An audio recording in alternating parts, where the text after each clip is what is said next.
So, yeah. Details about the time you had a heart attack on a date. Oh my god. I was going to make a whole video about this and actually forgot, but I'll just tell it in this video because if you watched to this point, you're a true fan and you deserve to hear this story. Just kidding. I fucking hate myself. Ha ha. So this one time I went on a date with this guy that I had been talking to, kind of seeing. We went on a couple dates. Didn't really know much about each other. And we were kind of like in that getting to know each other phase. You know what I mean? And so, yeah, we'd gone on a couple dinner dates and he asked me to go like shopping with him to help him pick out an outfit for a job interview. And I was like, okay, yeah, I'll go. Like, I don't really feel well. I might bail. And he was like, no, please come. Like, please come. I really need your help. Like, just please come with me. I need your help. And I was like, okay, fine. Like, I hope this is only a couple hours long. Like, I've been having really bad chest pains all day. So, yeah, like, all day, that day, I'd been having really bad chest pains when I breathed in. I felt dizzy upon standing. My arms were, like, tingly. Like, my legs were tingly. Yeah, it was bad. Like, I didn't really feel good. I shouldn't have gone. But I kind of liked him and didn't want to bail on him. So, yeah, we were shopping. And I felt weird, and about 30 minutes into us getting to the mall, I started losing vision completely in my right eye, and I was like, fuck, I gotta go. And he kept just being like, please stay, like, please don't go, like, drink some water, you'll be fine, like, da-da-da. Which, now that I look back, I'm like, what the fuck? Like, I didn't fucking feel good. You should not have been asking me to fucking stay, like, be a fucking gentleman. But, yeah. So he was like begging me to stay, and so I stayed for like another hour, and then I started not being able to see out of both eyes and like fell to the ground in the mall, like literally passed out to the floor. And he had to like wake me up, kind of like shake me. I got up, I called my mom and was like, Mommy, I gotta go to the hospital. Like, I think I'm having a heart attack, because while all this was happening, my heart was racing. I couldn't feel feeling in this like arm. This side of my face was like numb, and then like I couldn't see out of this eye, and it was like really bad chest pains. Like, I literally had like all these symptoms of like heart attack or stroke. And so I had to go home. We went to the hospital. We drove there. I was like going in and out of consciousness on the way to the hospital. I get to the hospital and I find out I have costochondritis, which I'll probably talk about in another video. All it is like the muscles around my heart were like torn, I guess is the best way to describe it. Like, those muscles were all torn and it was really bad, but it's gone now. But, yeah, I had that. But the weird thing is when I went to the hospital, the guy that I was on the date with was like, I can't believe you fucking bailed on me. Like, what the hell? Like, like all this stuff. And to this day, I think that's so weird. We don't talk anymore, obviously. But, like, what the fuck? Like, this guy got mad at me for having a heart attack. Like, literally. Like, fucking literally. So, yeah, that's the story about the time that I had a heart attack on a date and the guy got mad at me for it. But, yeah, that's the end of this Q&A. I've been meaning to tell this story on my YouTube channel for literally years now. I actually, on my second tour ever, my last US only tour, my LA show, I told this story and the audience was literally dying. I think it was one of the funniest shows I've ever had, and I'm so excited to tell you this story. So basically, it's like 4 years ago. I am busted as fuck. I am so ugly, Michael Jackson to the fullest extent. And this weird ass guy is like obsessed with me. He's like going around telling everyone that he wants to make me his girlfriend, he wants to make me his wife, that he wants to take me out on dates. He's following me on every social media, subtweeting me every day. Like, it's obvious that he is kind of like a screw loose in the head though, and he definitely wasn't my type physically. Not that I even had any right to have a type at all, because I literally fucking looked like an egg. He just wasn't really my type, and I was definitely into like other people, and he was very persistent for weeks every day. Like, let me take you on a date, let me hang out with you, I want to be with you, I will do anything it takes, whatever. And at the time, I'm probably like 17, freshly dropped out of high school. I was doing Molly all the time with his group of friends, so I would see him out a lot. We would go to parties a lot. He would be there. He was definitely the definition of this like 19, 20-year-old kid who lived with his parents and was going nowhere in life and only cared about partying. And I still worked full-time. I had a job at PacSun full-time. I was a manager at PacSun. I missed that job dearly. I loved that job. And so right around this time of him being obsessed with me and trying to take me on a date all the time, I was still rejecting him. time, I was having really bad heart problems. I know exactly why. I mean, when I was in like 7th or 8th grade, I would wake up every day before school and drink an entire Red Bull, like a giant one, when I was like fucking 13 and my body was still like growing. I didn't even have like tits yet. Like, what are you doing, Tana? I was drinking Red Bull all the time. I was never sleeping. I was doing Molly all the time. And naturally, my young ass body was like failing because of it. And so I started having all of these heart problems all the time. And so I stopped doing the Molly. I stopped drinking the Red Bull. Basically, I would wake up every day and it felt like my chest was really tight. It felt like someone was like sitting on my chest. My heart would race out of control and then beat way too slow. If I laughed way too hard, this is so bad. If I laughed too hard, my heart would hurt. If I screamed, if I jumped up, if I did anything that exerted a lot of energy, I would instantly get a chest pain. I would have days where like half my body would be super numb or I couldn't see out of one of my eyes. This is so bad. But I grew up poor and I grew up with, my dad was the only working person in the house. My mom was just a stay-at-home mom. So if I ever wanted to go to the doctor, my dad was the person with the jurisdiction of if I'd get to or not. And I definitely grew up with a dad that was, I could literally be like, hey dad, I just broke my elbow. I just fell off a 3-story building and broke my elbow. And he would be like, you just jumped off the building because you didn't want to go to school, Tana. Take an Advil. Or like, I could literally walk into the room with like my eyeball in my hand bleeding out and he'd be like, have a glass of milk. He didn't care. I wasn't going to the doctor unless I was dying. Like, I grew up with chronic ass nosebleeds my whole life. That's why I got nose surgery. Blood used to come out of my eyes and my ears and my mouth. And my dad would literally just be like, here's a washcloth. So for a while I was having these chest pains and I just never really said anything because I knew it wouldn't go anywhere.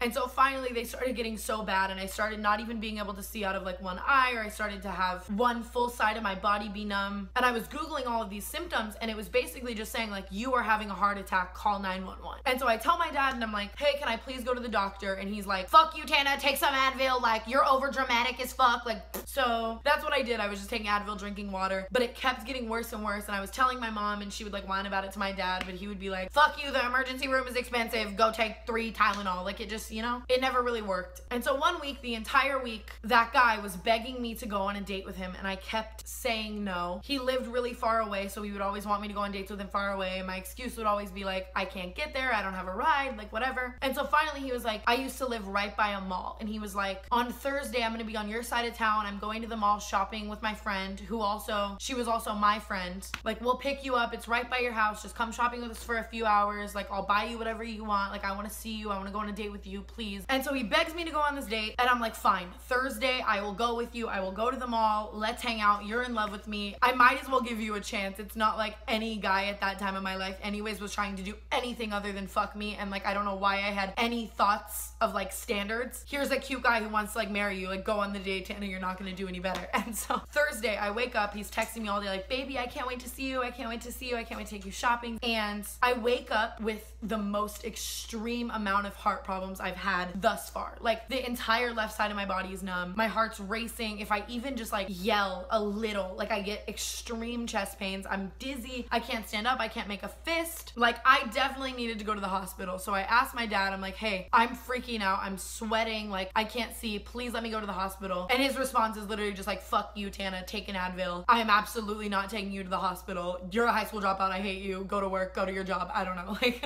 and so he won't let me. And so all day I'm like trying to get out of the date, telling the guy like I'm having the worst heart problems, I feel like shit, I don't want to go on the date. And he's literally texting me just like, fuck you, you're just trying to get out of the date, like you're just like every other girl, like subtweeting me on Twitter, like this girl broke my heart, like really. And so finally he just kind of like guilts me into going on the date, and I realized that if I cancel, even though I'm dying, like there's no way he's going to believe me. Like I will forever go down in history as the girl that canceled on him because I was faking a heart attack. So I show up, and obviously I would see him a lot out, like when I would fucking do Molly all the time, so I didn't want us to have bad blood. I thought I would just go on the date. So he picks me up, I'm dying, we get to the mall, my body is still like numb, I can't see out of my left eye, I'm having the worst chest pains ever. I've already felt like this for weeks now, so I'm just kind of trying to like maneuver through it, if that makes sense. And so we shop for like 20 minutes. He's like trying to buy me everything in the mall, even though I guarantee you he has no money and it's all like his parents' money. The girl that we're with is his best friend and my close friend, and I actually do like her, and she's like trying to shop for a job interview or whatever, and we're walking around, and all of a sudden we're walking through the middle of the mall, and I get super dizzy, like super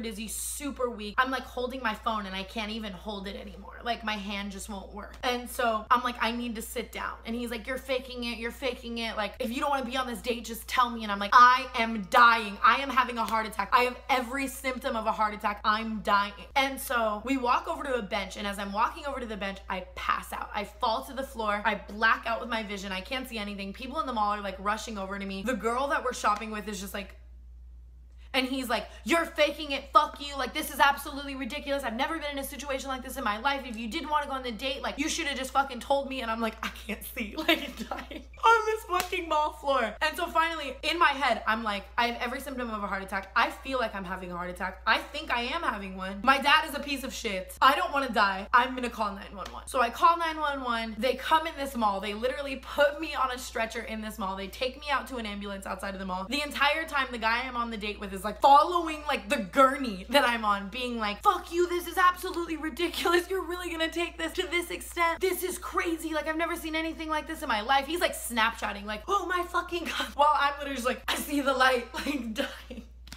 And so they take me into the ambulance and they basically tell me like, we need to find your parents. That like, you're a minor, we can't take you to the hospital. So I actually lived right by the mall, like 1 minute away from the mall. So I'm like, will you take me by my parents' house? Like they're gonna be so mad I ordered an ambulance. It's gonna be so expensive. I'm a minor, you can't do anything to me. So the ambulance takes me to my house and I call my dad and I'm like, come outside. And he walks outside and sees the ambulance and loses his fucking mind. Like he's literally like, T, are you fucking kidding me? This ambulance costs more than my rent for the next 3 months. We can't afford this. You're gonna pay it off. Get the fuck out of the ambulance. Get in the house now. You can't fake sickness like this. Fuck you. Take some Advil. The ambulance people are just like, oh my God, miss, we're so sorry. We'll get you off the ambulance right now. Like it's okay. Everything's gonna be okay. And I'm just like, I can't feel my arm. I can't feel my arm. And then my mom comes downstairs. She starts fighting with my dad. She's like, fuck you. She needs to go to the hospital. She's dying. Are you fucking kidding me? You're a piece of shit. And I'm just like, I can't feel my face when I die. And so the ambulance leaves. All of the paramedics are just like traumatized from what they just witnessed, from this broken home that they just witnessed, and this dying girl that clearly needs to go to the hospital that they're just like letting go. And so my mom ends up deciding that she doesn't care what my dad has to say and she's gonna take me to the hospital. So my dad's like screaming. My mom and I hop in the truck. We're driving away in the car. My dad's like, fuck you, you'll pay for this. She's like rolling up the window, like flipping him off, and I'm just in the front seat like dying. Like you don't understand, like there was no over dramatism. Like I literally thought I was going to die. And so we drive there, the entire car ride there, I'm like fading in and out of consciousness. What song is that? My mom is very anxious, very much a homebody, would never drive a car, didn't have a job, severe social anxiety. So her even like driving me to the hospital right now, like without my dad, is like the weirdest thing that's ever happened to me. Do you get what I'm saying? And she's just like trying to map on her phone, like, oh my fucking God, Tana, we're gonna fucking get you. Die. And so we get into the hospital and the paramedics that were just there were actually at the hospital. So I start to check into the hospital. We start filling out the paperwork, just basic things like my address, my name, like my blood type, like random stuff. The front desk girl is sitting here being like, okay, just letting you know it's gonna be a 3-hour wait. Like, what are your symptoms? And I'm like, well, I can't feel my face. I can't feel my arms. I'm having severe chest pain whenever I laugh. It feels like an elephant is sitting on my chest. I can't take deep breaths. I can't make a fist. I can't really see. I'm dizzy. And she looks up at me as she's just calmly filling out these symptoms. And she's like, never mind, miss. I'm so sorry. We're actually gonna rush you into the hospital. We're gonna get someone on a gurney right now. We're gonna put this machine on you. There's no wait time. Like, don't worry. Like, I've never seen anything like this before. Like, everything's gonna be fine. Like, whatever. And I'm like, what's going on? Like, you just told me it was gonna be a 3-hour wait. And now you're like freaking out, getting a gurney rush over to me. And she's like, I don't know how to tell you this. Like, you're only 16 and I've never seen anything like this before, but you're having a heart attack. And so then my mom goes from like, we're at the hospital, to like, my kid is fucking dying. And my mom starts freaking out, starts bawling her eyes out, starts calling my grandma. She's like, Tana's dying, fly to Vegas. She's having a heart attack. I don't know what to do. Oh my God. And so then I'm like, I'm dying. This is the last day of my life. I'm having a heart attack. I start bawling my eyes out, freaking out in this hospital. The entire waiting room full of people is just staring at us while my little tiny mother. I'll link a video below of my parents that I just posted like last week so you can get the mental image of my little ass mom like, my baby's dying, my baby's dying. They hook me up on a gurney. They fucking open my jacket, open my shirt, put an EKG machine all over my chest, running through this hospital, running through St. Rose Hospital in Las Vegas. Like, everything went from so calm to like 40 fucking paramedics, all these heart specialists running while I'm on this gurney like, and my mom is like, she's dying, someone help us. Like, they take me to like trauma, like the worst unit of the hospital. Like, we are passing by all of these old people having strokes and heart attacks and dying and people screaming and people crying, and they put me in this room, and for the next like 4 hours, every specialist in Las Vegas is coming in here, taking vials and vials of my blood, doing EKG machines, giving me x-rays, checking my temperature, checking my breathing, checking my heart rate. A million monitors are on me, basically telling me like, this is a Guinness World Record. Like, you are 15, 16 years old and you are having a heart attack. Like, this has never happened before. Well, I'm just like, I really had to take that Molly last weekend. Like, really, Tana? Like, just laying in this bed dying while I'm on my phone, and the guy I was on the date with is blowing my phone up like, fuck you, this is absolutely ridiculous, you were the worst person I've ever met. He's on Twitter right now, like opening a thread of tweets, like literally replying to himself, being like, so I just went on this date and this girl faked a heart attack and she's fucking crazy, and like everyone knows it's me. Like, my social media is blown up. And so like 4 hours go by, my mom is just bawling her eyes out, my grandma's on the phone bawling her eyes out, my mom's calling my dad being like, fuck you, get the fuck here, your kid is fucking dying, I knew it, like blah blah blah, while I'm just like dying in this bed. And so finally a heart specialist comes in and he's like, we have ran every test on you, you have every symptom of a heart attack, we absolutely think you are having a heart attack, but when all of the tests came back, you're not, and you're fine. And so what we think you have is actually a very, very severe heart condition called costochondritis, where it basically means all of the muscles around your heart, I can't even talk about it without like feeling weird again. All of the muscles around your heart have severely stretched, which is putting you in excruciating pain and making you feel every symptom of a heart attack. It puts your body in a state where your body actually thinks you're going into a heart attack. So it's like rushing all this blood to your heart, like trying to overcompensate, which is what's making you dizzy and weak and all that kind of stuff. And so my mom's on the phone with my dad, like cussing him out, like, oh, we fucking knew it, we knew something was wrong with her. Like, he's fighting back, being like, fuck you, like she should have just taken fucking Advil and napped more, like blah blah blah. I'm sitting there freaking out thinking that I'm gonna die, that I'm gonna have this lifelong heart condition. I don't know what to do. So finally I'm like, okay, so I have costochondritis, I'm not having a heart attack, are you gonna keep me here? Like, what are you gonna prescribe me? Like, what do we do from here? And the doctor looks at me and said, well, unfortunately in your case, you're like 15 or 16 years old, there's no heart medicine we could put you on that wouldn't like fuck up your whole life, there's nothing we can really do, you'll probably heal on your own, take some Advil.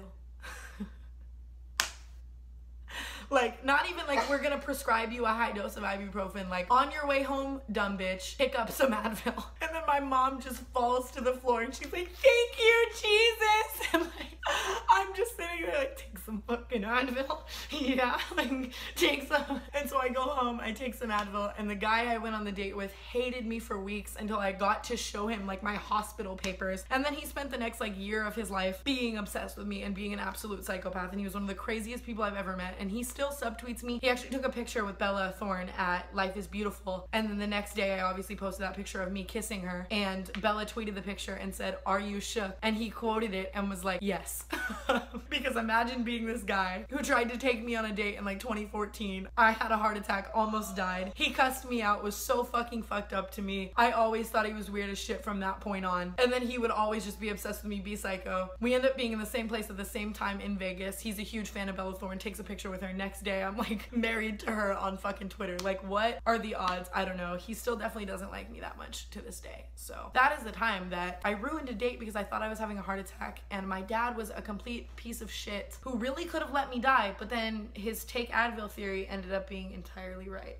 Moral of the story, kids, don't do Molly. Don't do Molly with Red Bull and coffee and no sleep and drop out of high school and do that every day until you make your heart muscles almost fucking break. If you think you're dying, you might actually be dying though, so you should probably call 911. And even to this day, I still will struggle with some symptoms of costochondritis sometimes. And if I go a lot of days, like on tour, where I'm waking up every day having to drink Red Bull and do crazy shows, I will feel all of those symptoms all over again, and it is absolute hell. So now it's time for me to tell you about the weirdest and only